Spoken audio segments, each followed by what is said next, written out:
Será mesmo que a China passa por uma situação extremamente complicada?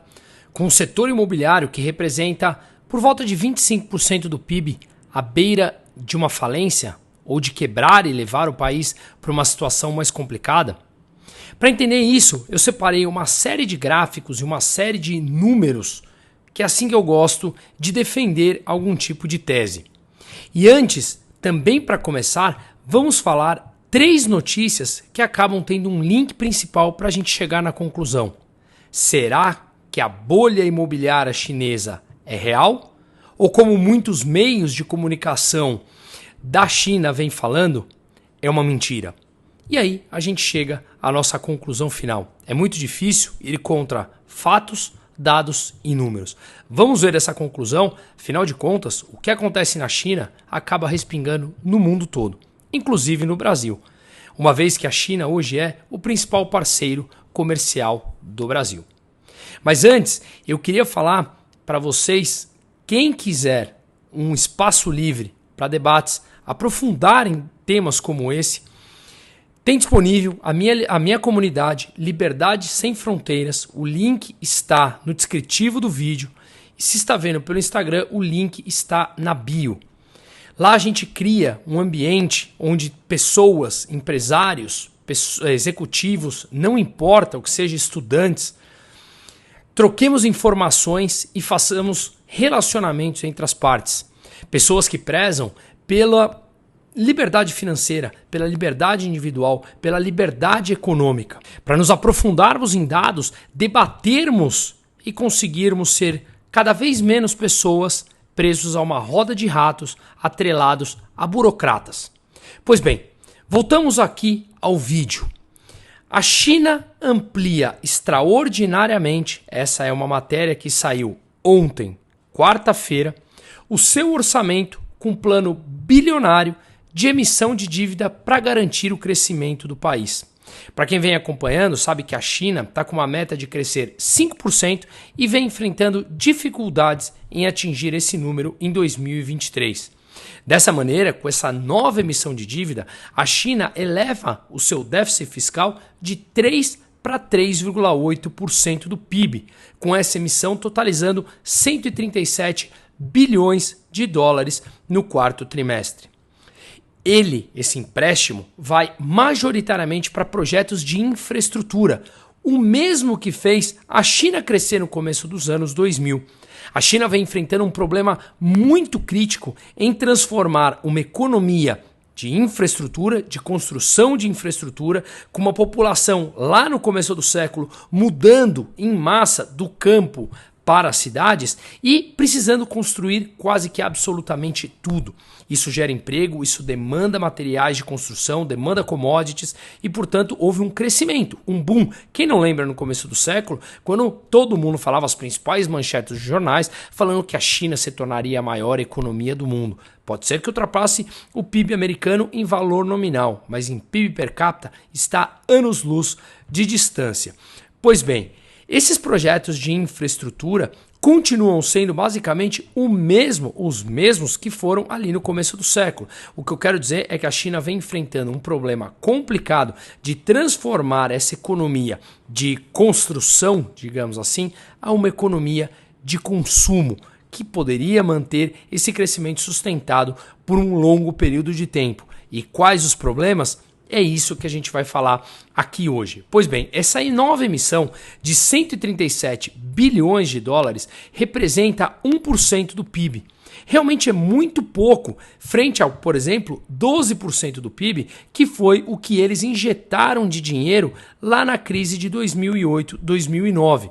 Lá eles fizeram um pacote de quase 600 bilhões de dólares. E essa nova emissão agora, como eu falei, foram 137 bilhões de dólares. Mas isso mostra uma preocupação da China em tentar resolver um problema de curto prazo. Vamos lembrar que eu falei no vídeo na semana passada em que a Evergrande, a Country Garden, que foi a empresa incorporadora imobiliária com o maior número de projetos na China, deu calote numa parte da sua dívida offshore, fora da China. Deixou de pagar pouco mais de 15 milhões de dólares em juros, 15 milhões de dólares, o que é um valor pequeno para uma empresa desse tamanho. Ela deixou de pagar, dando tecnicamente calote na sua dívida. E já falei aqui também em outros vídeos que outras empresas, como a Evergrande, vêm enfrentando problemas críticos de caixa. Uma outra notícia que é importante, que saiu ontem também, uma saída líquida de fundos da China atinge o máximo de 7 anos no mês de setembro. As empresas estrangeiras elas vêm reduzindo, pessoas físicas vêm transferindo fundos para o exterior e isso impulsiona, obviamente, uma tendência. As saídas de capital de investimento na China estão crescendo, registrando em setembro o seu maior declínio líquido em 7 anos e 8 meses. O governo, obviamente, olha isso com nervosismo porque é saída de capital, é fuga de capital, e aí um governo intervencionista como é o chinês acaba impondo novas restrições aos investidores. Um mercado cada vez mais restrito, com mais dificuldade de movimentação de capital, pode ter uma dificuldade grande em atrair capital estrangeiro. Afinal de contas, se você quer mandar o teu dinheiro para fora, por que é que você vai mandar para a China se você pode ter mais regulações, mais dificuldades em repatriar esse dinheiro, se assim for do seu desejo, do que, por exemplo, nos Estados Unidos ou na Europa, onde você tem uma livre circulação de capital como um todo. Portanto, segundo ponto importante antes de entrarmos aqui nos gráficos. E o terceiro ponto é que a China ela limitou a capacidade de endividamento de 12 regiões de alto risco. Também já falamos aqui em outros vídeos como os governos locais chineses vêm apresentando problemas de endividamento extremamente altos e requerindo cada vez mais capital do governo central para que eles não deem calote nas suas dívidas também. Portanto, a situação é bastante complicada. Isso foi noticiado pela Reuters, em que o gabinete da China restringiu a capacidade de 12 regiões extremamente endividadas de emitir novos bônus de dívidas e impôs limites a novos projetos com fundos públicos que essas áreas de alto risco poderão lançar. Portanto, complicada a situação também dos governos locais. Pois bem, depois de tudo isso, ao longo dos últimos meses, o governo chinês já vem cortando a taxa de juros, tanto de curto como de médio prazo, como também a redução dos custos hipotecários e diminuindo as exigências a novos compradores de imóveis. E aqui a gente começa a entrar no cerne da questão para completar e responder. Será que a China enfrenta realmente uma bolha imobiliária? Vamos lembrar que o setor imobiliário representa por volta de 25% do PIB chinês, o que é um altíssimo nível de concentração. Se o setor entra numa complicação, acaba levando toda a economia por água abaixo. E uma economia que é o maior parceiro comercial de mais de 150 países no mundo não quebra sozinho ou não passa por uma eventual recessão sozinha. Acaba levando outros países juntos, que afeta toda uma estrutura de curva de juros, toda uma estrutura de alocação eficiente do nosso capital e do posicionamento de nossas empresas. Pois bem, a gente consegue encontrar manchetes de todas as partes, inclusive manchetes dos principais meios de comunicação na China, alertando que essa bolha pode realmente não existir, pode ser uma invenção dos meios ocidentais ou de fora da China. Mas será mesmo? Será falso? Verdadeiro? Vamos passar por isso e a gente vai chegar nessa conclusão junto. Primeira coisa que eu queria pontuar aqui é o que é uma bolha. Basicamente, a bolha, segundo a Wikipedia, é quando o preço de um ativo passa do seu valor intrínseco. Mas focando aqui no setor imobiliário em casas, que é onde eu quero me alongar um pouco nesse vídeo, o preço dessas casas, desses imóveis, passa muito pelo custo de viver nelas.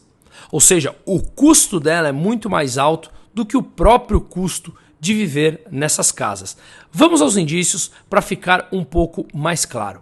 Primeiro, os preços dos aluguéis na China. Se os preços dos imóveis são altos e dos aluguéis baixos, há uma clara indicação de bolha. Afinal de contas, você tende a haver uma demanda muito alta pelos imóveis, os preços deles sobem, mas se o respectivo preço dos aluguéis não sobem na mesma proporção ou em proporção parecida, há uma clara indicação de bolha por aí. Ou seja, a relação entre os preços de aluguel e das casas em centros urbanos nos Estados Unidos e na China são completamente diferentes. Olha só que interessante, na China você precisa basicamente 60 anos de aluguel equivalente ao preço das casas. Nos Estados Unidos, 10 anos. Olhando aqui esse gráfico, o que a gente consegue ver? Que é uma razão entre o preço e o aluguel das casas.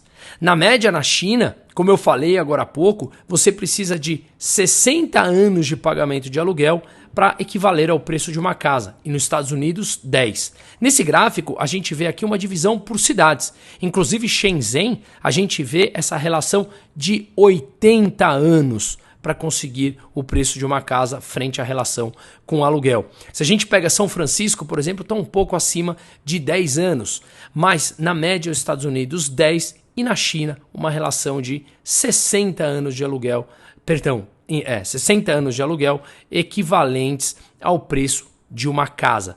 Portanto, a gente vê sim uma relação muito alta do preço dos imóveis frente aos aluguéis. O segundo indicador, que é o indicador das receitas domésticas. Se os preços das casas são extremamente altos em comparação aos ingressos domésticos das famílias naquele local, também é um alerta de bolha.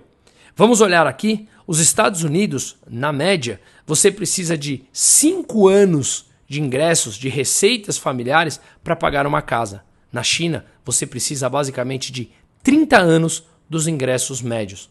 Coloquei esse outro gráfico aqui também, em que a gente consegue ver essa mesma razão que eu acabei de citar aqui, dividido por várias famílias, várias cidades. Veja, por exemplo, Beijing, que a gente está aí com quase 50 nessa correlação entre anos de receita média, de ingressos médios familiares para comprar uma casa. A média na China é 30, mas em algumas cidades, como Beijing, beira os 50. E vamos lembrar que nos Estados Unidos essa média é de 5. Se a gente pega também São Francisco, que está do lado direito do gráfico, ela está um pouco mais de 10. Mas São Francisco a gente vê imóveis mais caros do que a média americana, tá? Pois bem, essa é um segundo alerta de bolha, ou seja, você precisa de muito mais anos de receita média de uma família para comprar uma casa agora na China do que em comparação aos Estados Unidos. Portanto, as bolhas, os preços excedem o valor real da moradia. E aí a gente segue aqui. Será mesmo que isso pode ser uma bolha? Vamos dar mais indícios disso.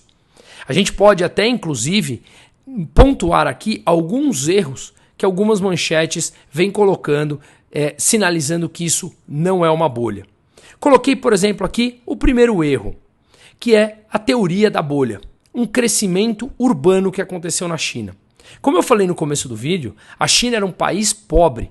Ainda, no fundo, é um país pobre se analisada a renda per capita, principalmente se comparado aos Estados Unidos. Mas eles estão mudando rapidamente e continuam tendo um movimento migratório às cidades. Porém, 40% dos chineses ainda vivem em zonas rurais. E mais da metade disso, segundo algumas estatísticas, devem ir às cidades em busca de novos empregos nos próximos anos.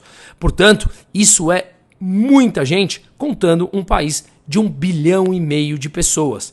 Para isso, essas pessoas se direcionando às cidades precisarão construir mais casas. Isso demandaria mais imóveis ainda e, portanto, poderia levar a uma alta maior nos preços? A princípio, sim. E isso, obviamente, derrubaria uma tese daqueles que negam que não há uma bolha na China. Um erro 2 está na teoria da bolha também. A economia está supervalorizada. Muitos dizem que o PIB chinês está subvalorizado e que os ingressos são muito mais altos do que dizem as estatísticas. Nós sabemos que é muito difícil confiar nos dados do Partido Comunista Chinês. Muitos deles são ofuscados, muitos deles são distorcidos e, portanto, a gente faz as análises com os dados que a gente tem aqui. Mas há sérios indícios de que esses dados podem sim estar subvalorizados e, portanto, mostrariam um indício maior ainda de uma eventual bolha na China. Lá, muitos dizem, ou muitos meios de comunicação chegam a colocar que aqui no Ocidente a gente inclusive não sabe interpretar a realidade da China, que é completamente diferente. Até concordo, é outra realidade, como cada país tem as suas. Mas o número, ele tem que ser um número padrão. Analisar matemática, ou 2 mais 2, tem que ser 4 para todo mundo. Mas vamos aqui analisar os números que nós temos em mãos, que são aqueles divulgados oficialmente pelo Partido Comunista Chinês, que apesar de serem mais escassos ou ofuscando uma realidade, são indícios do que a gente tem em mãos. Vamos lembrar que, como dizem, o diabo está nos detalhes. Então vamos seguir aqui com os indícios de que sim, podemos ter e devemos estar vivendo sim uma bolha na China. Continuando esse movimento migratório que deverá continuar com um número importante de gente nos próximos anos, será necessário mais construção de casas para adaptar as pessoas indo às cidades. Afinal de contas, eles precisam morar em algum lugar. E aí começam as coisas interessantes.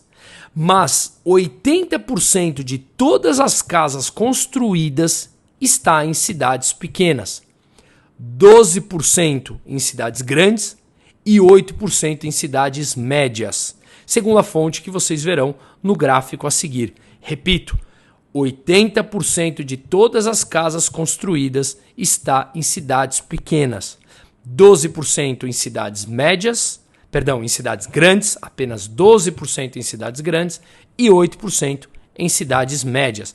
O que é considerada cidade pequena, média ou grande? Na China tem uma divisão que é chamada do Tier 1, Tier 2, Tier 3, Tier 4 e Tier 5.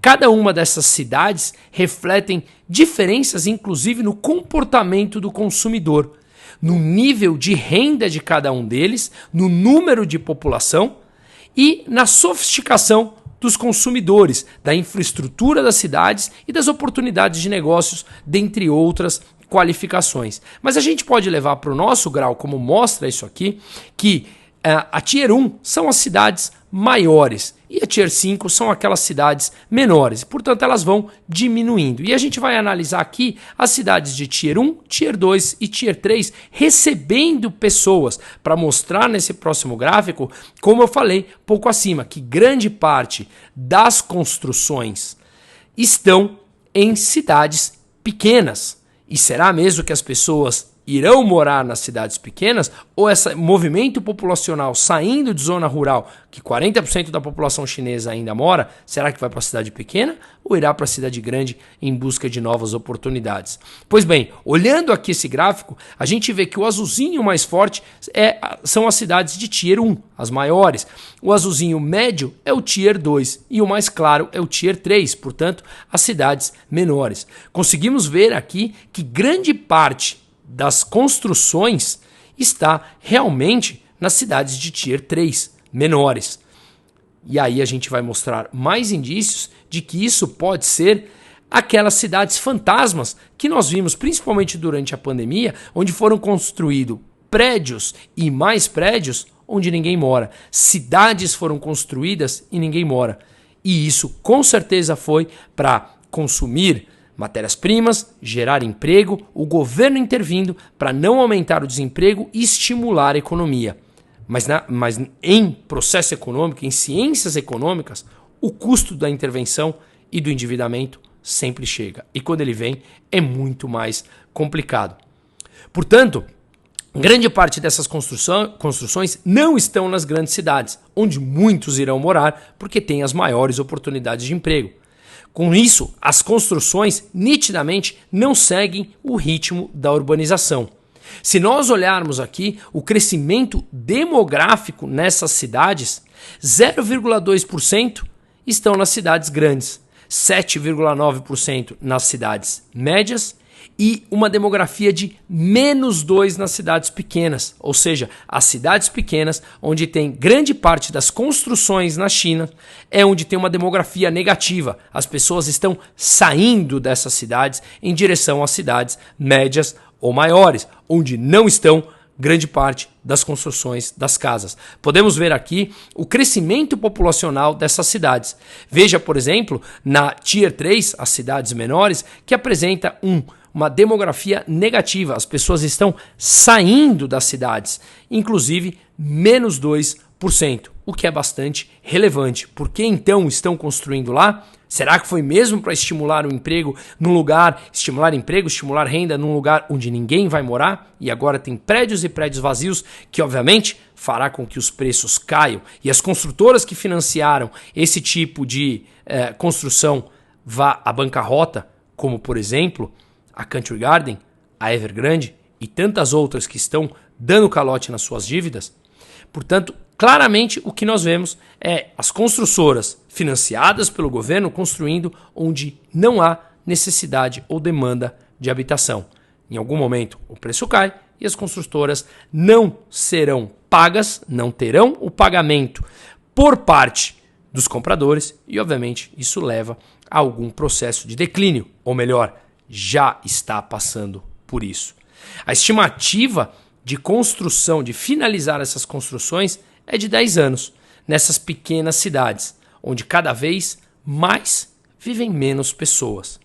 Segundo uma notícia que a gente pode ver que aconteceu aqui há pouco tempo, em meio à crise imobiliária, a China terá 29 bilhões em crédito para a retomada das construções dos imóveis. Mais dinheiro injetado na economia para estimular uma economia em frangalhos, construindo coisas onde as pessoas não demandam e o preço chega. Quando as empresas quebram, elas exigem mais ajudas do governo, mais endividamento e isso gera um ciclo totalmente perverso e vicioso que no médio e no longo prazo, sem dúvida, leva a um processo de deterioração do valor da moeda e de recessão econômica para curar os excessos que foram injetados no sistema. Vamos continuar mais um pouquinho? Chineses, no geral, não compram casas para morar, mas sim para investir. Segundo a fonte que vocês vão ver aqui, Rogoff Young, que foi um estudo que eles fizeram na China do setor imobiliário, os compradores de casa na China, no geral, estão comprando a segunda residência, portanto, especulação. Grande parte dessa demanda é para a segunda ou até mesmo terceira residência. 1 em cada 10 chineses compram para morar. O restante é para investir. Segundo o gráfico aqui, a gente consegue ver o tamanho do mercado imobiliário chinês frente a outras classes de ativo. Vamos olhar aqui no lado mais esquerdo do gráfico. Olha quanto representa o setor imobiliário chinês em comparação ao setor de bolsa de valores e ao setor de bonds, os títulos de dívida chineses. No do meio, o que nós vemos é o mesmo estudo dos Estados Unidos. Veja como a bolsa americana é maior do que o mercado imobiliário e maior também do que o mercado de bonds. Quando a gente vê no Japão, os três também são parecidos. Olha a discrepância novamente do gráfico chinês, mostrando como houve incentivo por parte da economia, do governo chinês, injetando dinheiro por lá, estimulando o mercado imobiliário ao longo das últimas décadas. E como eu falo, o preço em economia da intervenção sempre chega. Aqui o que a gente consegue ver nesse próximo gráfico é o número de residências de novos compradores. Como eu acabei de falar, grande parte deles não compra para morar, apenas 1 em cada 10. Grande parte compra como segunda ou terceira moradia, que é o que a gente consegue ver nessa linha aqui, tanto na do meio, que aparece em vermelho, quanto na de cima em verdinho. Esses dois são para segunda ou para terceira residência. Veja que o primeiro comprador, que é o azul, esse gráfico tem até 2018, representa um percentual de próximo a 10%, enquanto 90% está comprando a segunda ou a terceira casa. E isso vem se acentuando cada vez mais. Mais gente comprando, acreditando que o mercado sempre subiria, até que chega uma crise e essa bolha estoura. Portanto, já respondo aqui, antes da gente chegar no final, e já estamos próximos disso, que sim, há uma verdadeira bolha no mercado americano. E quem estimulou essa especulação? Obviamente, o próprio governo chinês, que é sempre quem pratica a intervenção para estimular a sua economia, para manter a economia em funcionamento. Isso funciona no curto prazo, mas no médio e no longo prazo, o sistema intervencionista ele é sempre caótico. A China é uma sociedade com alta cultura de poupança. E ainda o percentual do emprego urbano dedicado à construção na China, que começou a crescer fortemente a partir da bolha de 2008, a gente vê nitidamente nesse gráfico aqui como grande parte dos empregos estão no mercado imobiliário. Se ele, que representa 25% do PIB chinês, entra numa recessão forte com as empresas já deixando de pagar as suas dívidas como já está acontecendo, isso pode sim e deverá levar a economia a uma situação mais complicada ainda. A gente consegue ver que aqui na barrinha azul são os empregos da área de construção, que representam quase 15%. Portanto, a gente vê uma ampla concentração nesse setor, mais uma vez seguindo todos os gráficos que a gente falou. E aí nesse ano, como eu falei lá no começo do vídeo, o governo decidiu ajudar e incentivar mais ainda o setor com muitos bilhões de dólares sendo injetado. É um setor, obviamente, intensivo em mão de obra e isso acaba estimulando emprego no curto prazo, mas os problemas sempre batem à porta do intervencionismo. Então, o resultado não apenas da especulação, mas isso é uma gasolina que o governo injetou num fogo. E esse fogo ele vem crescendo mais ainda. A China ela também está com um problema demográfico. Graças a mais uma política de intervenção que foi feita lá no começo do século, em que eles praticaram a política do filho único, eles estão hoje com uma demografia negativa. Segundo muitos cálculos, a população da China cairá 50% do que é hoje até o final do século. É realmente uma destruição de pessoas que acabam consumindo menos, construindo menos casas, e esse estoque que já está aí já foi gasto, já foi endividado e talvez nem tenha demanda nessas cidades fantasmas. Enquanto isso, os Estados Unidos continuam com uma demografia positiva, com mais gente nascendo do que morrendo. Então a situação da China ela se mostra estruturalmente e macroeconomicamente bastante complicada. Inclusive, esses dados que eu peguei não são dados simplesmente tirados da minha análise. Eu fui pegando dados econômicos da China, montando esse compilado, mas também eu olhei artigos de economistas renomados chineses. Deixo aqui o nome de alguns deles para também dar mais dados em fatos e números daquilo que eu estou amparando essa tese. Qianleng Huang, economista da Fudan University em Xangai e analista do Peterson Institute. Wen Xiongyin, físico da University of Science and Technology da China e pós-doutorado na Duke University nos Estados Unidos. Yan Shengyang, doutor em finanças na Universidade de Tsinghua em Pequim. Então são economistas lá na China mais renomados que fazem quórum a esse tipo de análise como um todo. Não sabemos quando essa bolha vai estourar, mas ela é uma bolha. A questão não é se ela vai estourar. Na minha opinião, e na opinião desses economistas e do que os gráficos nos mostram, é uma questão de quando essa bolha irá estourar. Obviamente, a China não vai morrer, a China não vai fechar, isso não acontece com o país. As crises são normais para curar os excessos praticados pelo sistema e em questão de tempo pode ser superada. Demora mais ou demora menos. A questão é a magnitude e como ela será encarada. Inclusive, ela já deve ter começado e isso afeta o mundo como um todo. Como nos posicionarmos frente a isso? O governo já está agindo, injetando mais de 1 trilhão no setor imobiliário para impulsionar a economia. Mas isso é mais intervenção, que é mais do que causou o problema originalmente e a economia cobra seu preço. Portanto, o governo, se ele para de intervir, o que é uma cura para o médio e longo prazo, isso é um processo que demora um tempo. Mas continuar intervindo e colocando dinheiro no curto prazo, será que adianta o problema? Ou ele simplesmente joga a poeira para debaixo do sapato, do tapete e como imaturos a gente joga o problema que ele cresce de tamanho e teremos que enfrentar mais cedo ou mais tarde. Essas injeções e essas intervenções, elas tentam diluir a crise, mas elas apenas empurram e transformam essas crises em maiores ainda ao longo do tempo. Basta olhar a história econômica que estamos vivendo. Recursos escassos e outros setores que demandam capital podem ficar sem receber o capital, uma vez que ele é escasso, e o governo continua injetando trilhões no setor imobiliário chinês, empurrando uma crise. E parece que muitos governos, se não a sua ampla maioria, continua praticando intervencionismos e tabelamento de preços ou até mesmo manipulação de taxa de juros, que é originalmente o que causou o problema anos ou décadas atrás. E a população, sem conhecer educação financeira, continua demandando pelas mesmas soluções que originalmente levaram ao problema. Ocorre que nós somos ensinados a pensar numa janela de curto prazo. E ao olhar uma janela de médio ou longo prazo, o custo econômico sempre chega.